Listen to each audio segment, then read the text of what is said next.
Hello, everyone. Well, since I had such a disaster gutting it, I thought y'all might enjoy watch me reassemble or try to reassemble this. I'm gonna leave it this guard security. I'm gonna leave it with its original pins and stuff. I'm not gonna beef it up or anything because, like I said, I haven't single pin picked it yet. I rocked it open, Bogota'd it open. Oh, and I've always been a huge Monty Python fan. I mean, I was stationed over there in the 80s in England for a year. And when I got back in the States, um, this is the way they used to do information back in the day. It was called books. And this is volume 2. Somewhere around here I've got volume 1. But on the back of it, it's got something like... Your Highness, you are also like a stream of bat's piss. What? I merely meant, Your Majesty, that you shine out like a shaft of gold when all around is dark.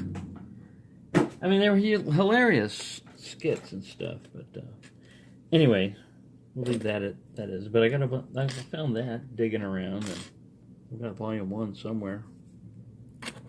But I'm going to try to reassemble this guy. So, if you've got a little small, here's a small one. If you have the Huck disassembly kit, it comes with these little small cord holders. Excuse me. And what you do is, I don't know where my keys are at. There they are. You take one of your keys and you put it in there, in the cylinder. And then if you unpin yourself properly, you can just drop them back in, going from, if this was 1, then you would go 1, 2, 3, 4, and boom. You'd be all pinned up. So let's see if I got it done properly or not. I've got glue and crap all over my hands. Ooh, number 1 is alright, see? Sorry, I'm not even in frame. If the guy is flush, let me zoom in a little bit here. I'll have to zoom back. If the guy is flush, you can feel it with your fingers also.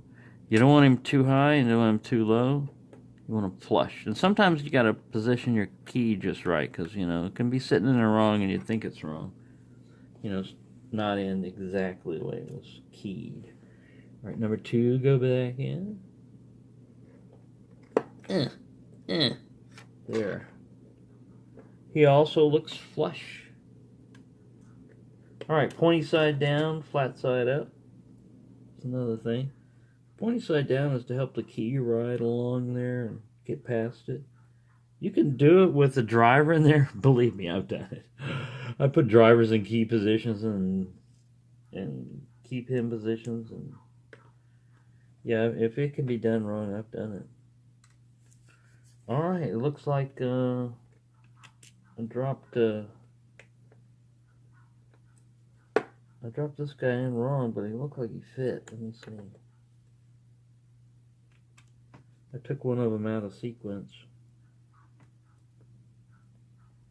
There you go. They all look good. And then, yeah, like I said, I'm not going to beat this guy up yet, if I do, because I want to keep him like as an original example. I've got other things I can beef up if I want to like really use a lot. But this is kind of cool. Not bad, not badly made. Just that the pins are crap. All right, so we got this guy pinned up, right? So cord is taken care of. Back here, I left the little detent. Oh, let me zoom back out. I left the little detent in here, the little spring detent one. And what that is, they use that to like index the core. That doesn't go all the way through. And it's a little bevel under spring tension, and it just like positions the lock and lines the holes for you. Usually I only see that on crappier locks. Alright, so now I left the springs in there also. We get our little simulated spools. That's what I call them, simulated spools, because really, let's see if we can zoom up. The magic of zooming. That's glue on my hands. It turns black. See, it kind of has a spool effect to it. But they're really, I think they're not designed as spools. I think they were just like cast because they don't look like a solid piece of machined metal. And that's all these things are, every one of them. See, they're like little blobs. This guy, he's straight on one side, and then he turns into a blob. And yeah, so that can be helped. And when you got that sloppy core in there that bounces around, man, it can be a chore. Also, this stuff is plated. It's not really copper because I've tried to make spools, real spools out of them, and this stuff is a white metal. Wouldn't be surprised with zinc or something, but it's plated metal. It's not really even brass. So there we go. Let's get this show on the road, shall we?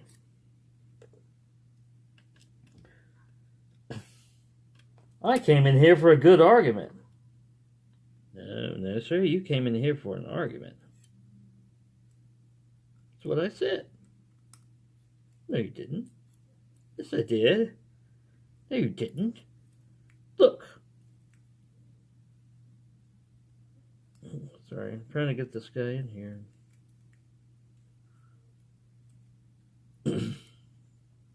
Man. I might go with the standard tweezers. How long are we at? 6 minutes. See, that's why I usually don't film this stuff, because I usually do all this talking to myself. There, I got one. We have made progress. We have pinned number 5, Bible. Alright, let's get another simulated spool in there.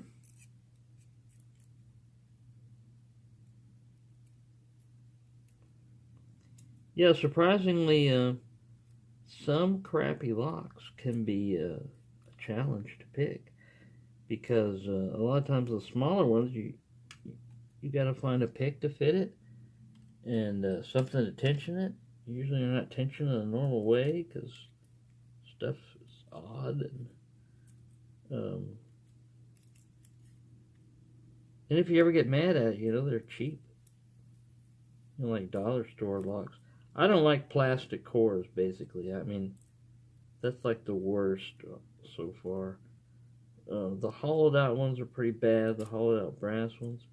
Get in there. Let's play a little dancing game here. Dancing spool. Get in there.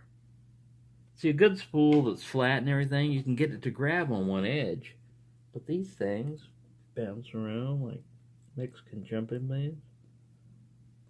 Na na na na na na na na na na na na. Ay! Alright, get in there, spool. We're down to the last ones, fortunately. In you go. Right. When you see that, and you don't see any extra pins on your thing down here, you're doing good. You're doing good. Alright, so pinning it up is just the reverse of de-pinning it. You basically, and this guy, we can rotate him around to match the core. And I don't think we have to worry about that gap too much if we're mucho rapido. Wasn't rapid enough and I jammed the key up. Look at that. Bonehead. I think we'll make it. Yes, we made it anyway. There we go. Now the offensive little C-clip we all hate. Man, that thing took forever. I had to put it up in the vise. This is what I fast forward through. I put it up in the vise, and Black Dolphin caught me flipping it off because I did that at one part of the thing. I was like, God, you piece of crap. Alright, so let's get it. It's because these things are steel. Whenever you run into the steel C-clip, man, the brass ones and everything else are easy to bend and they go along, but man, these steel guys. There, you're in there. We all know you're in there. We all know you're in there. Come out with your hands up. Alright, now let's see if it works. Yes. Alright. So reassembly is just basically the reverse of disassembly.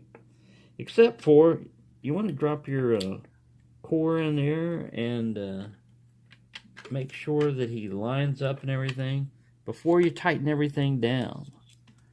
You know, don't tighten that screw down, and don't do any of that stuff until you test the key and make sure it locked. And this thing, it just was sticking up like that. It doesn't have like it's got fingers on it for like a cutout, but there's no cutout. It seems like it just sits there. All right, Phillips screwdriver.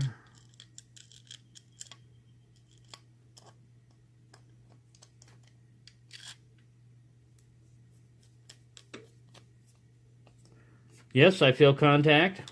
Right. Fully hardened. All right, so this is what I was saying. You know, basically test this before you do this. All right.